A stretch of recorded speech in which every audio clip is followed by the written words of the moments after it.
Hey, everybody, as we gear up for 2020, I want to hear from you and the things that you'd like to see on this show. So if you have a question, a comment, a topic, a guest, any kind of suggestion for How I Built It in 2020, let me know by going to howibuilt.it/feedback. That's howibuilt.it/feedback if you would like to see something on this show in 2020. And now, on with the show. Put yourself in the shoes of an investor. People are coming at you all day long, 50 people a day knocking on your door, seeking money from you. Are you going to take someone seriously if it's just an idea and they haven't put any real either time, blood, sweat, effort, money into it? This guy's not serious. Nathan Beckord is the CEO of Founder Suite, a group of tools to help those seeking venture capital, as well as tools for venture capitalists. We talk all about how he built this after spending a decade helping startups raise their own VC funds. We also cover how to seek VC funding and if business plans are even useful anymore. I had to write a business plan about 10 years ago, and it was not fun. And I was not a big fan of it because it asked things like, what is your exit strategy? We talk about all of that. So this is a great conversation. It's a fun conversation because it's an area I'm only loosely familiar with. So I learned a lot, and I think you will too. And we'll get into all of that right after a word from our sponsors. This episode is brought to you by our friends at Ahoy, the easiest way to increase customer engagement on your WordPress site. Install Ahoy, create a message box, configure where to display it, and start seeing conversions come in. You can create messages for cart abandonment, upsells and cross-sells, custom support, and so much more. Ahoy's flexible conditions let you choose exactly where and when you want your message to be displayed. I've recently installed it on my own WooCommerce site, and I've already seen increased engagement. And I know this because of Ahoy's powerful analytics and reporting.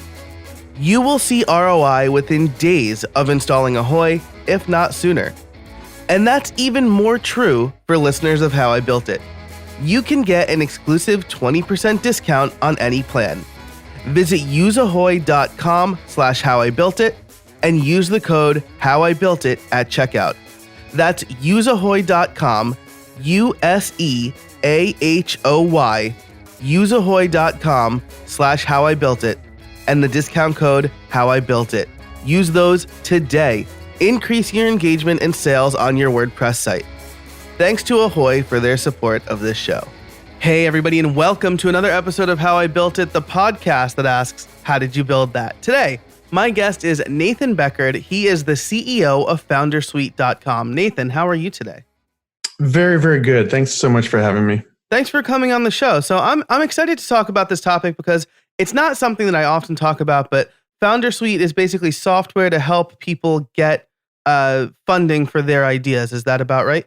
Yeah, that's correct. It's software for raising capital and managing investors used by startups.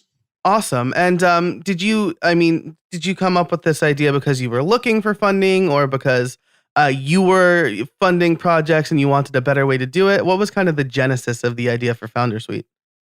Yeah, I spent 10 years or so as a consultant, a kind of a CFO consultant, working with startups, helping them raise capital. And so in doing that, I built some stuff like these elaborate spreadsheets in Excel that I'd use to help like track and manage the investor pipeline and things like that. So it was kind of like, as a consultant, I built some stuff. I'm like, you know what, this could actually be a product that might have a broader audience beyond just using it with my clients.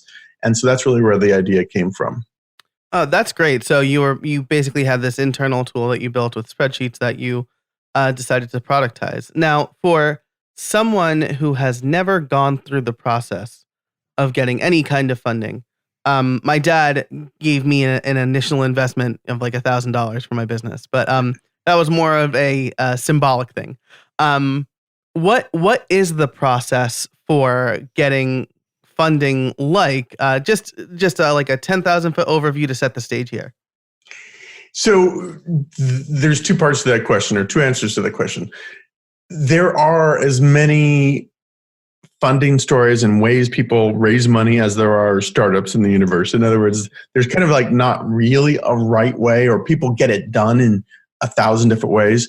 But in my strongly held belief, there is kind of a right way to do it. And the right way to do it would be to, first spend a pretty good chunk of time, often 50 to 100 hours, building a target list of investors. And that's, tapping a lot of different databases and sources out on the web, to build a list of, 50 to 200 potential target investors, figuring out how to reach them if you have mutual connections, doing the research, and then really getting out there and hustling and trying to get some heat going for your deal.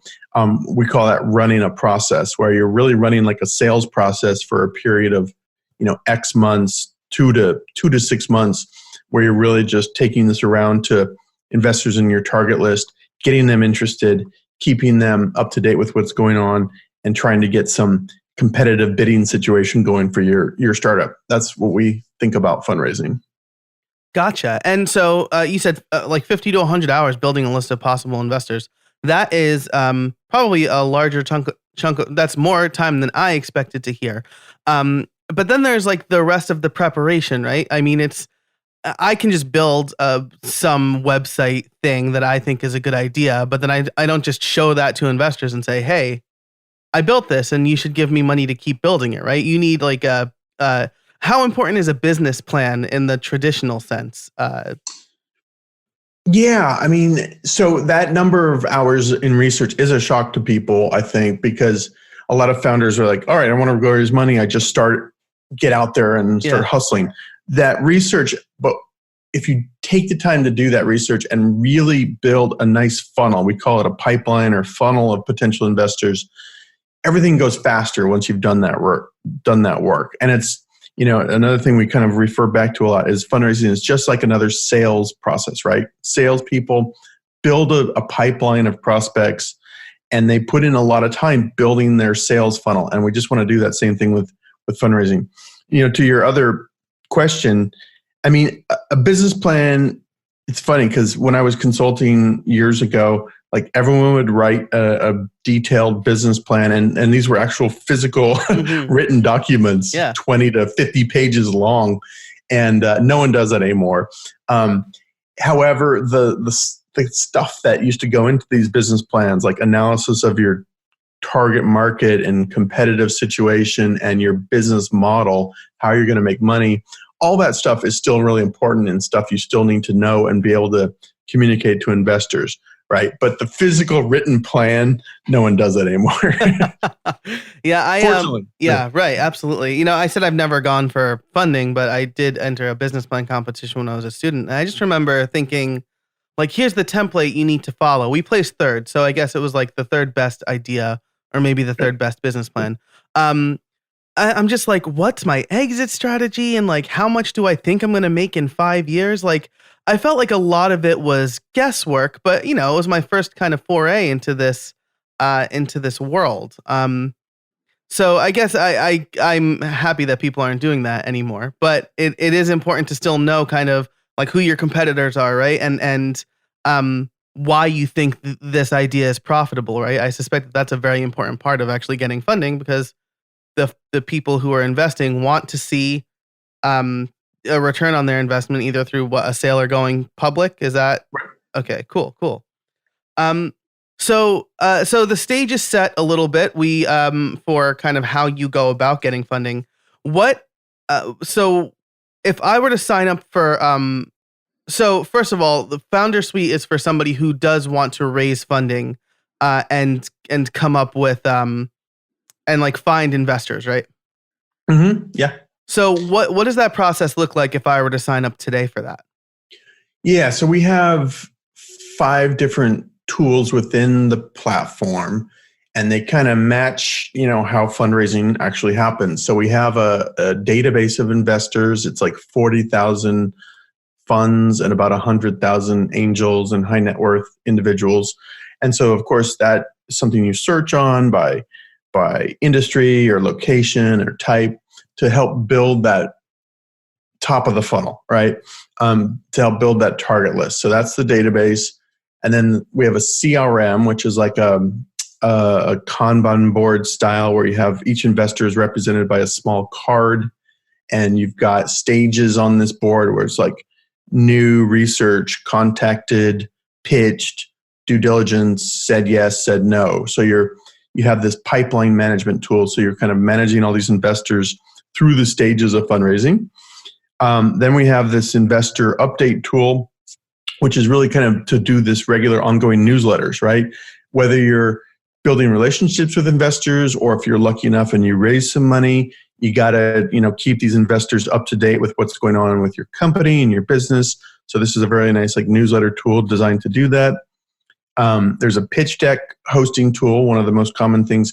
People don't do business plans anymore, but you still need a pretty solid pitch deck, right? PowerPoint, PDF. This is a way to upload that into the cloud, create a URL around that, which you can then send to investors, track which investors are looking at your pitch deck. And then last but not least is a collection of startup documents, things like pitch decks, term sheets, cap tables, kind of these are Word files and Excel files, things that you need to get the deal done. So we're trying to create this end-to-end suite of tools really to help you get this job done, which is a pretty painful job.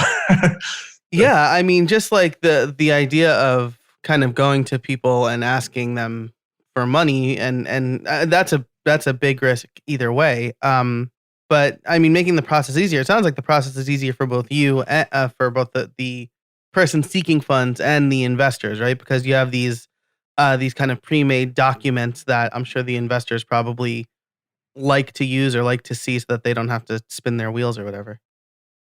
Absolutely. I mean, I don't know what I'm making up this statistic, but call it 99% of founders who are raising money, this is their first time doing it, right? Mm-hmm. Yeah, right.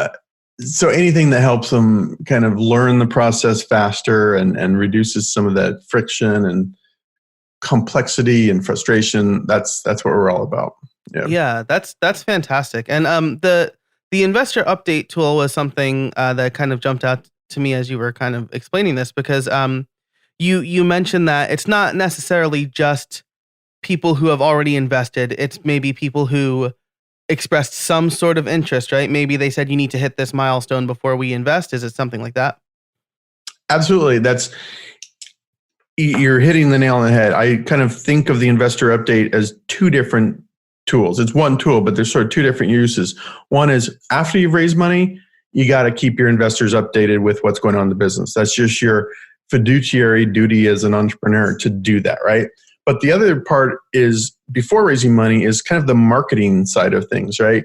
You might have 100 investors on your target list or your prospect list, and you want to be building a relationship with them and kind of showing them that you're a founder who can execute and get things done, and you're moving the needle. And that has to play out over usually a period of time, right? That doesn't happen in 1 month. Mm-hmm. That's they want to watch you as an entrepreneur and see how you're making progress. And that's where the investor update tool really helps to kind of warm up those investor relationships, even before asking them for money. Really important, funding hack, if you want to call it that. Yeah. They want to get to know you, right? I mean, if you're selling a product online, it's more likely somebody's going to buy something from you if they know, like, and trust you. I'm sure that's even more magnified when you're asking somebody for several thousand, tens of thousands of dollars, whatever it is that you're asking for to fund your business. 100%. You hear people call fundraising like a marriage. You're sort of getting married to these investors for the next 5 to 10 years of your life. You can't really get rid of investors once they've invested in your company. They're attached to you and you're attached to them. So building that relationship in advance is really super, super important. This episode is brought to you by Pantheon. Starting a new project? Looking for a better hosting platform? Pantheon is an integrated set of tools to build, launch, and run websites. Get high-performance hosting for your WordPress sites, plus a comprehensive toolkit to supercharge your team and help you launch faster. On Pantheon, you get expert support from real developers, best-in-class security, and the most innovative technology to host and manage your websites. You can sign up a new site in minutes with a free account.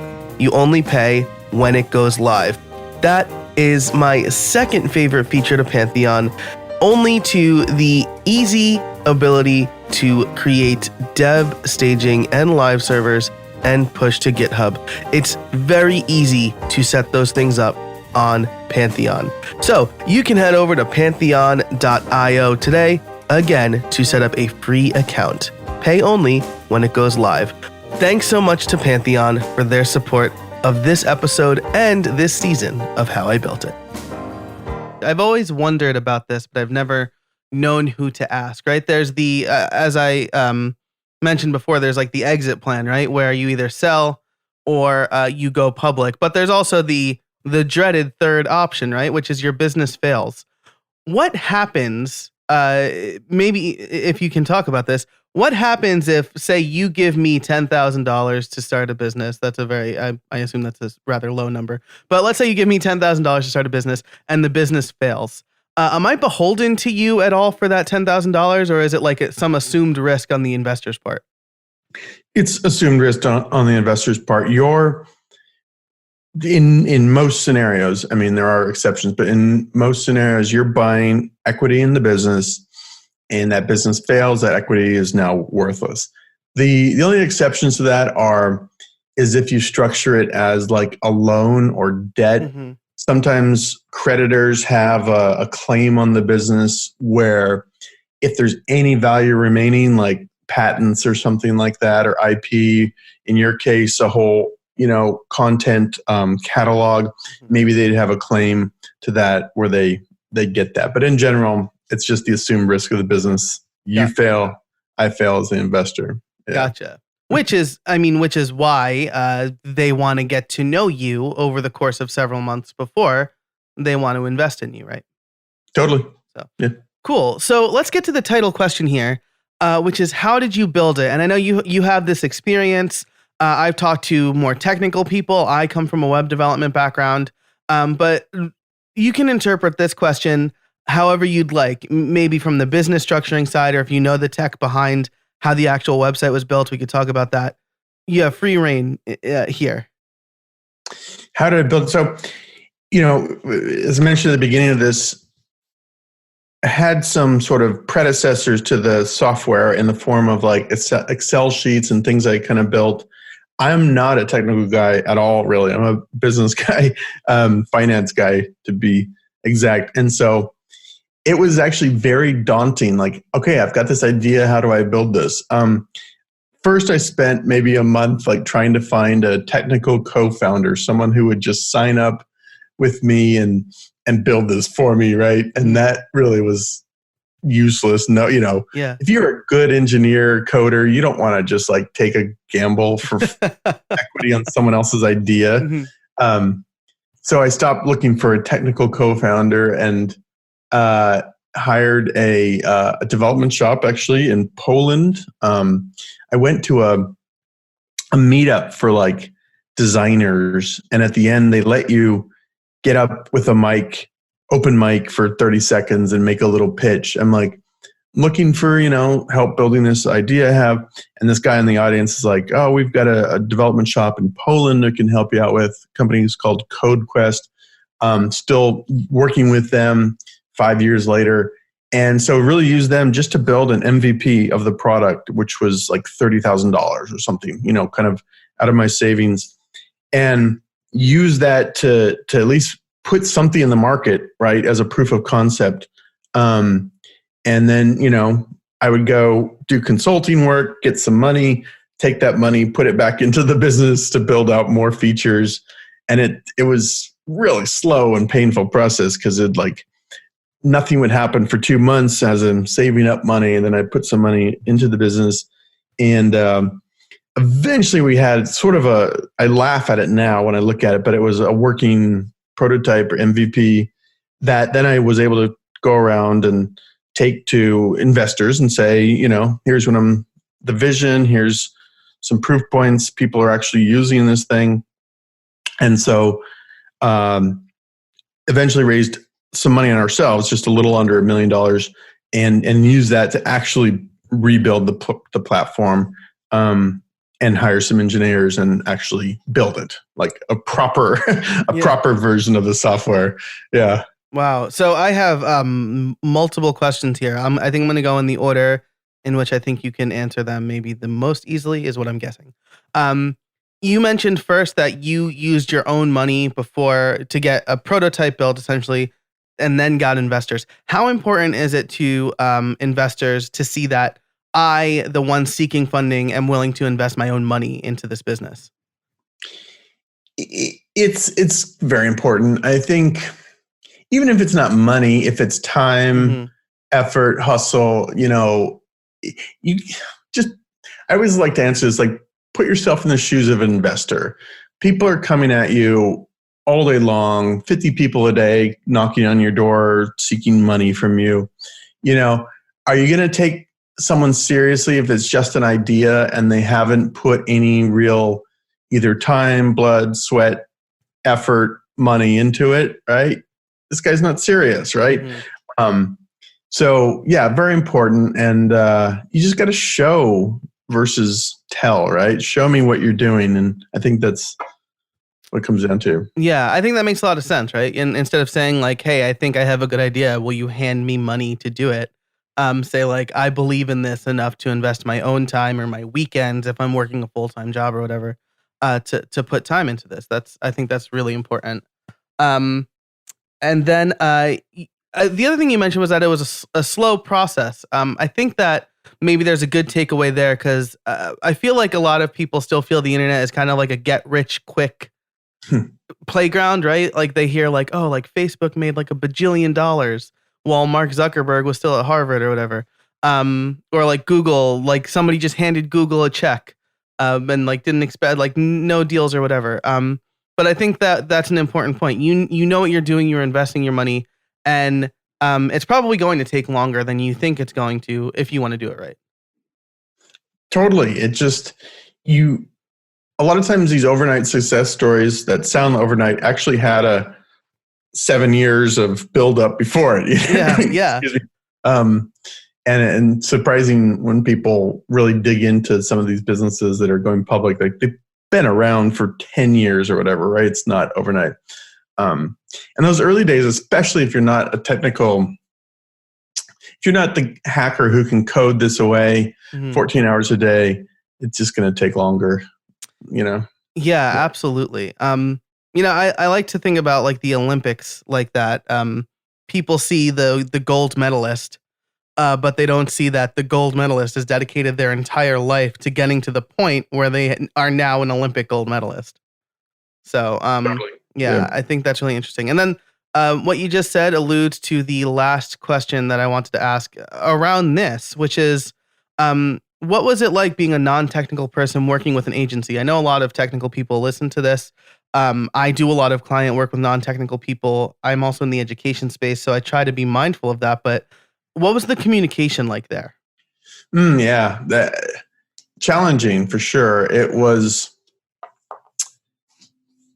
You have, as a business person, you have to, I guess, suppress your ego and eagerness a little bit and kind of learn how to talk about business ideas and product ideas in a little bit more technical terms. I mean, I did have a product manager who was, I guess, sort of the intermediary between obviously the engineers and me, which was very helpful, right? I think there's no way if I had not had a product manager and I was just interfacing directly with the engineers, it would have been a mess. And I will say one of the mistakes I made in the early days is just like every feature idea that I have, I want to like build it in there, and not having that filter of a product manager was a mistake. And gosh, you just have to keep yourself away from messing up the app. Yeah, well, which is like, I mean, that's I think the most important role of a project manager, right? Is they're protecting you, the client, from making sure you don't blow your budget or you don't try to put too much in at the same time to make it a bad app. They should also be protecting the dev team from what's called scope creep, right? So like I've worked with project managers who just liked saying yes to the client, and as a result, the developers weren't happy and the client wasn't happy. So I think that's an important role the project manager needs to play. Totally. Yeah. So you mentioned so I mean you had a bunch of ideas. You're really excited about this. You were working with a project manager. Um, so the project manager, I suspect, would talk to you, get the features, like the ideas that you had, and then essentially translate them to the development team. Is that about right? That's right. The project manager, he and I would sit down, sometimes over beers, sometimes in front of a whiteboard, and just kind of scope out stuff and throw stuff up on the whiteboard. And then he would take it. And I think at the time we were using Jira for this, and kind of turn them into like development tickets. We've switched to Trello now for a lot of that work, and different project manager. But yeah, that's basically it. Like he would kind of take the ideas and put them into development tickets. Cool, very cool. And then as far as testing goes, was it you doing most of the testing, or did you have other people testing as well?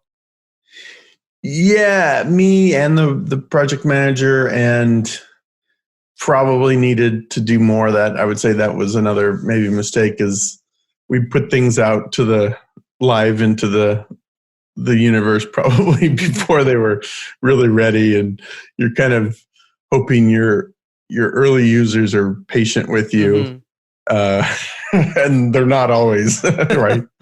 So yeah, that's really interesting and funny. Like I mean, it's something that I feel like every developer, every person building something wants to do. They've tested something.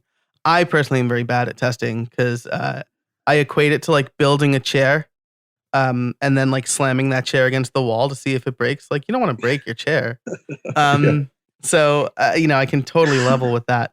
It's not as sexy as building stuff, Yeah. testing. Not as, yeah. Yeah, exactly. But it's the stuff that the users are going to see. So, it is important.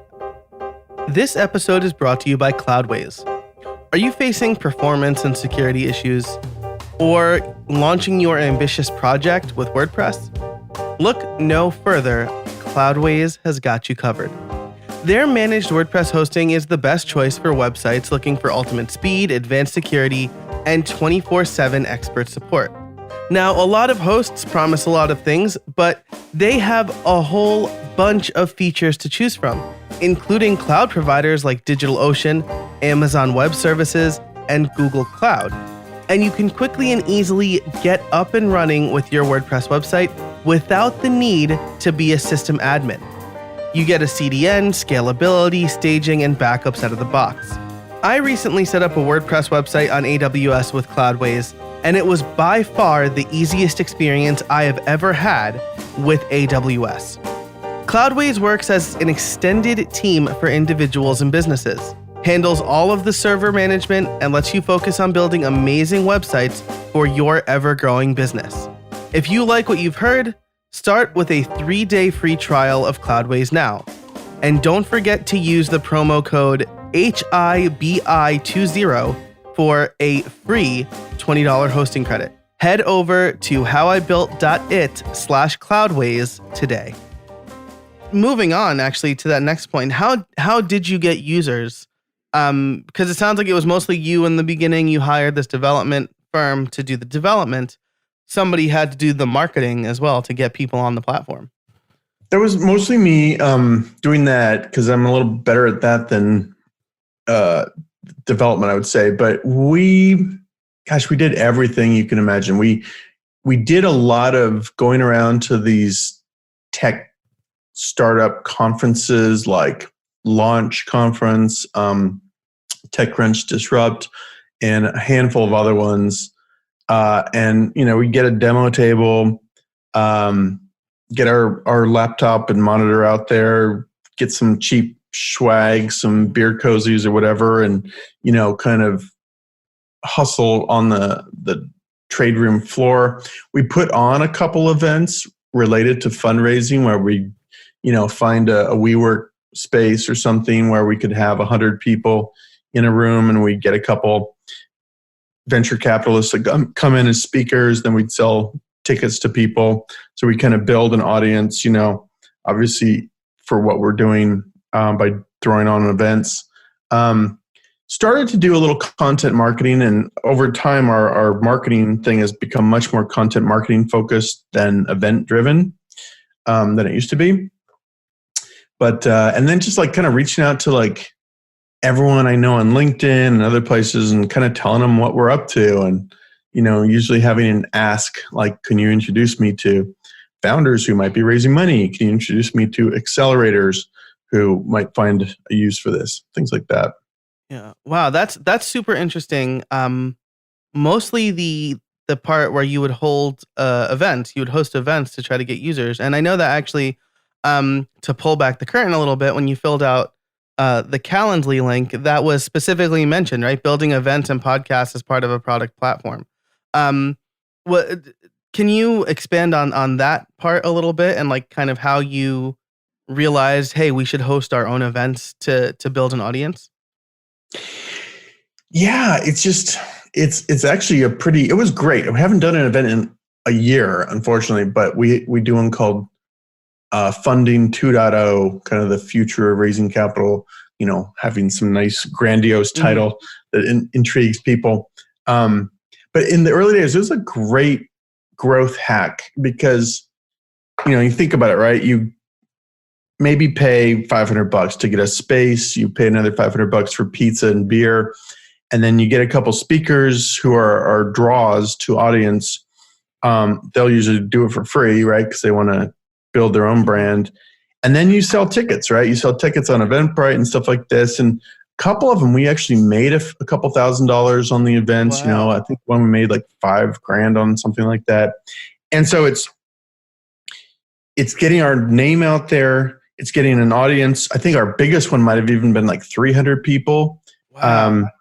So you got 300 people in a room, captive audience. They're there because they're interested in venture capital or raising capital.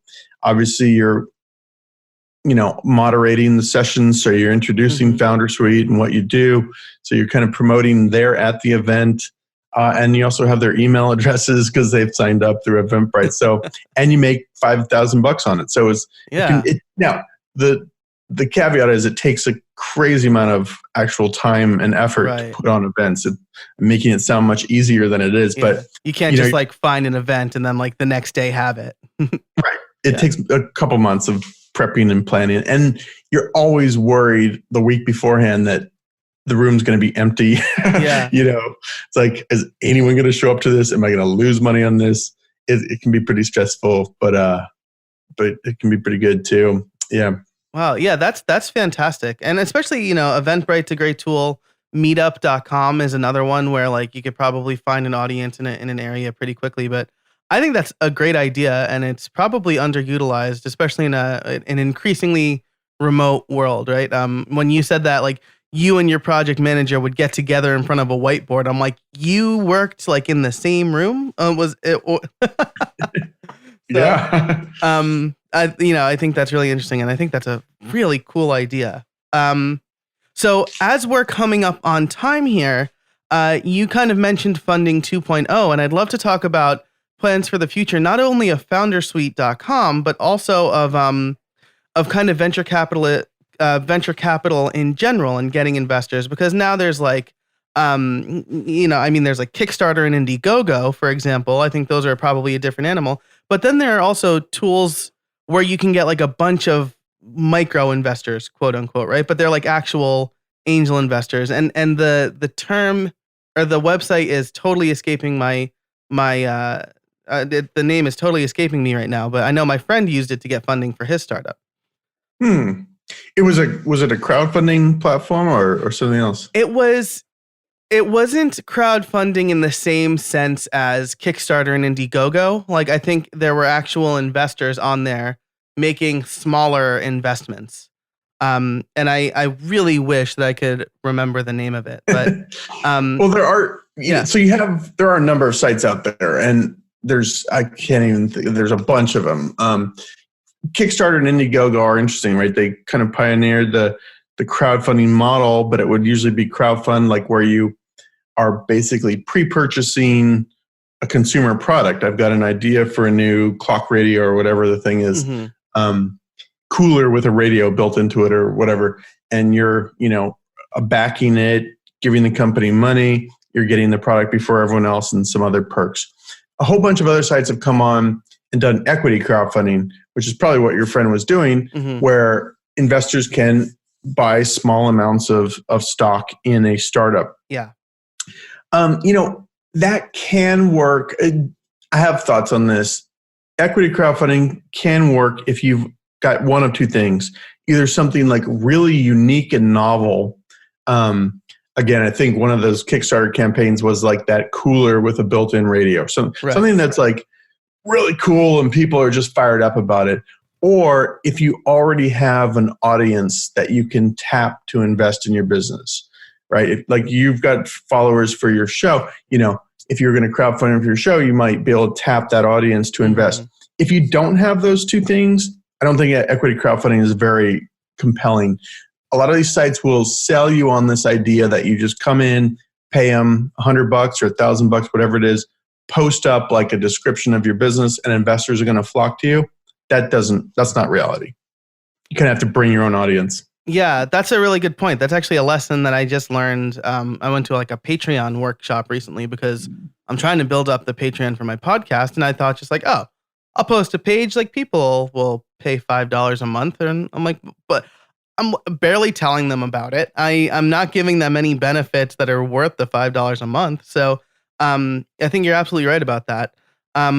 Angel List, is that one? That's the name that just came to mind. So they're one of the older and probably larger equity type crowdfunding.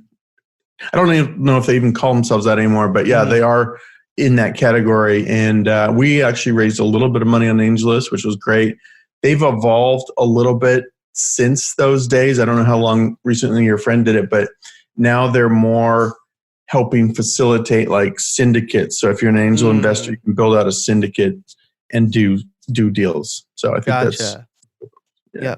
So actually that's a really interesting kind of, not necessarily reversal, but a direction change. So I guess the root of my question is, and I think I probably know the answer to this already. Do you think that platforms like this are eventually going to replace our traditional investors? And actually, let me stop there because we've never actually defined like types of investors, right? Like you have, I think they say that the first investors you should go for are friends, fools, and family. Is that right? Yeah. Yeah, sure. Right. And then is it angel investors?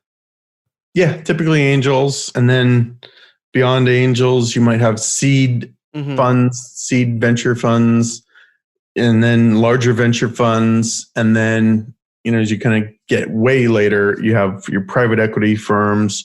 There are other entities around there like family offices. That's usually like an investment team doing deals on behalf of like a wealthy family. There are some other types of investors out there too. Gotcha. So do you think that like these types of crowdfunded platforms could eventually replace the traditional investment models, or do you think that they're pretty much here to stay because ideas are getting bigger, funding is such an integral part to a startup business? Yeah. The problem with some of these platforms is we call it the adverse selection problem, where the neediest, so it's a marketplace, right? You're trying to have startups on one side and investors on the other.